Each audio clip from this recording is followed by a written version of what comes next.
হিন্দু মুসলিম বৌদ্ধ সবাই মিলে এক হয়ে যদি আমরা ন্যায়ের পক্ষে থাকি, তাহলে ইনশাআল্লাহ সেটাও সমাধান হবে। অমুকের নেতৃত্বে এটা হয়েছে, যারা এসব কাল ভরা বলিয়া ওড়ায়, তারা কি দেশের মাটিতে ছিলেন? সেদিন রাজপথে দেখেছেন? যখন ফ্যাসিবাদের পতন হয়েছে, যে যেভাবে পারে বোঝা মারার ভিত্তিতে এখন নিজেদের দাবিদার হয়েছে। আমি সেই কথাগুলো সমালোচনা করছি, আপনারা তো আমাদের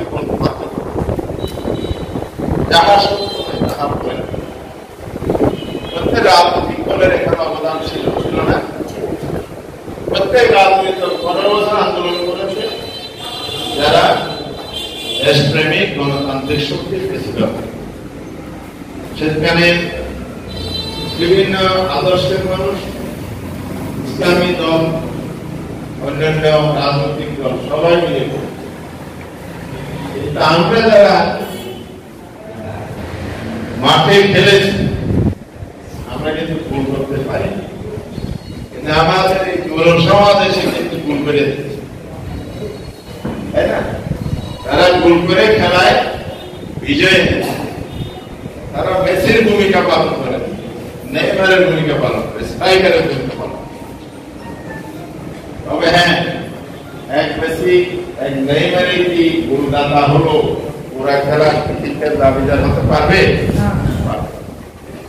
টিম ওয়ার্কের মাধ্যমে কিন্তু একটা খেলায় বিজয় আসে। বাংলাদেশের এই আন্দোলনটি সবার সম্মিলিত প্রয়াস হয়েছে। সর্বোপরি আমাদের আল্লাহ রাব্বুল আলামিন আমাদের সৃষ্টিকর্তার রহমত সাহিত্যের বদলে এটাই আমাদের। এই জন্য আমরা এই পরিবর্তনের কৃতিত্ব, এটাকে দলীয়করণ করতে চাই না, দলীয় নেতৃত্বের কৃতিত্ব দিতে চাই না, এটাকে আমাদের দলীয় এডেন্স হিসাবে জাতির কাছে আমরা ভাগাভাগি করতে চাই। আজকে এই দল বললে আমরাই করেছি, ওই দল বললে আমরাই করেছি, এই দল বললে আমরাই করেছি। জনগণ কি করেছে? জনগণ যদি মানে না জানতো এটা যে একটা রাজনৈতিক আন্দোলন হতো, অনেকেই চেয়েছিল এটাকে রাজনৈতিক কর্মসূচি, রাজনৈতিক আন্দোলনের রূপ দেওয়ার জন্য আমরা স্পষ্ট বলেছি একটা সামাজিক আন্দোলন। এটাকে রাজনৈতিক আন্দোলনে আপনারা রূপ দিতে চান, সর্বদলীয় বৈঠক ডাকছিল প্রেস ক্লাবের সামনে, আমরা এটা দিনেই করেছি। আমরা যাবো না, আমরা এটা হইতেও দেবো, হতে পারবো। কারণ আমরা যদি সেদিন রাজনৈতিক ব্যানারে আবার আন্দোলন করতাম, 15 বছরের ব্যর্থতার মতো আওয়ামী লীগের প্রশাসনিক দমন নিপীড়ন, দলীয় সন্ত্রাসীদের হামলার শিকার হয়ে পণ্ড হয়ে যেত। কিন্তু সেটা সেদিন হতে পারে নাই। আমরা শক্ত অবস্থান নিয়েছিলাম, এটা একটা সামাজিক আন্দোলন ভাবে যদি এগিয়ে যায়, এর সাথে জনসম্পৃক্ততা বাড়বে, সর্বশ্রেণীর মানুষ তার নিজের জাতীয় ইন্টারেস্টে, দেশের প্রয়োজনে তারা এখানে অংশগ্রহণ করবে। সেটাই একটি জনতার শক্তিতে রূপ নেবে, জনস্রোতের মাঝে ফেসিবাদের কথা। আমাদের এই অবস্থান এবং সিদ্ধান্তই চূড়ান্তভাবে দেশ এবং জাতির জন্য কল্যাণ বয়ে এনেছে। এখানেও আমি কৃতিত্ব বলবো না আমাদের, আমরা সতর্ক ছিলাম আন্দোলনটা যাতে বিপদগামী না হয়, সঠিক লক্ষ্যে পৌঁছতে পারে। এই জন্য আমরা সেখানে রাজনৈতিক ব্যানারে গিয়ে কোনো কর্মসূচি অংশগ্রহণ করি নাই। ফলে এই আন্দোলনটি সর্বজনীন হয়েছে, সকলের অংশগ্রহণ হয়েছে, সকলের ঐক্যবদ্ধ প্রয়াস হয়েছে। ফলে মানুষের মিছিলের স্রোতের সামনে, গণ প্রতিরোধের সামনে গোলাবারুদ বন্ধ হয়ে গেছে এবং শেষ পর্যন্ত বন্দুক সারেন্ডার করে জনতার সামনে তারা মাথা নত করে তারা এই আক্রমণ বন্ধ করেছে। তাই আজকে বলতে চাই, আজকের এই সময়ে আমরা স্মরণ করছি সেই আন্দোলনে প্রায় 2000 মানুষ জীবন দিয়েছে, শহীদ। সেখানে 12 জন নারী আছে, অসংখ্য শিশু আছে। এটা বোঝা যায় এই আন্দোলনের সাথে বয়স, এই আন্দোলনের সাথে পেশা, এই আন্দোলনের সাথে উচ্চ এবং নিম্ন শ্রেণীর মানুষের বৈষম্য কাজ করে নাই। সবাই এক জায়গায় এসেছে একই উদ্দেশ্যে, যে আমরা 15 বছর অধিকার হারাচ্ছিলাম, মান ইজ্জত সম্মান আবরু ইজ্জতকে আমরা সংরক্ষণ করতে পারি নাই। আমরা এখন আমাদের অধিকার আদায় করব, সম্মান রক্ষা করব, কথা বলার অধিকার, চলার অধিকার, বলার অধিকার, আমাদের যে মানুষ হিসেবে স্বাধীনতা, মানবিক মর্যাদা, আমাদের যে ইনসাফ এবং সাম্যের নীতিকে সামনে রেখে সেই কথার উপরেই কিন্তু জনগণ ঐক্যবদ্ধ হয়ে ভূমিকা রেখেছে বলে তারা সফল হয়েছে। তবে আজকে মনে রাখতে হবে, সে আন্দোলনের যে স্লোগান ছিল সেটা হচ্ছে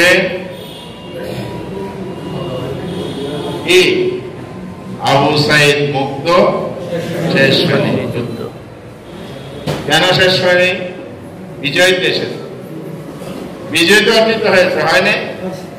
15 বছর তো এই মহেশখালী পৌরসভায় দক্ষিণ হিন্দুপাড়া যাইতাম, ওকে আদিনাথে বিভিন্ন মন্দিরে জায়গায় পরিদর্শন করতাম, বৌদ্ধ মন্দিরে যাইতাম, এই পৌরসভার ওখানকার অভাবী তারপরে আগুনে পোড়া মানুষগুলোকে পুনর্বাসনে ভূমিকা রেখেছি। আমি মনে আছে ঘরবাড়ি যারা তখন পড়ে গিয়েছিল, সে সমস্ত কিছু মহিলা এখন দেখা সাক্ষাৎ বলে খুব আগে আবেগ আপ্লুত হয়ে যায় যে আমরা যখন অসহায় ছিলাম তখন কেউ আসে নাই, আপনারাই এসে আমাদের সেটা তো 15 বছর পারিনি রে ভাই।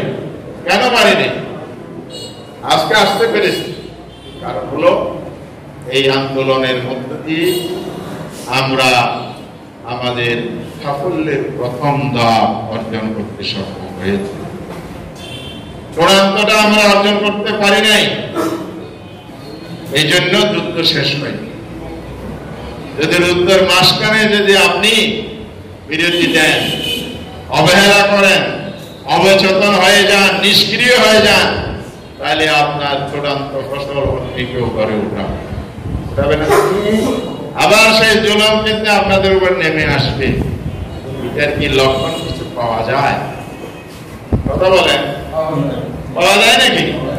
লক্ষণ কিছু পাওয়া যায়? আমি মহেশখালীতে যখন ঢুকি, সাধারণ মানুষ আমাকে ঘেরাও করে বলে যে আপনারা আন্দোলন করছেন, আমরা সাড়া দিয়েছি, ছাত্ররা আন্দোলন করে আমরা সাড়া দিয়েছি, আমার সন্তান হারিয়েছি, চিটাং শহরে মারা গেছে, আমার অমুক গুলিতে আহত হয়েছে, কালকেও একজন রাইফেলের গুলি মাথায় আমাকে দেখিয়েছে। তো আমরা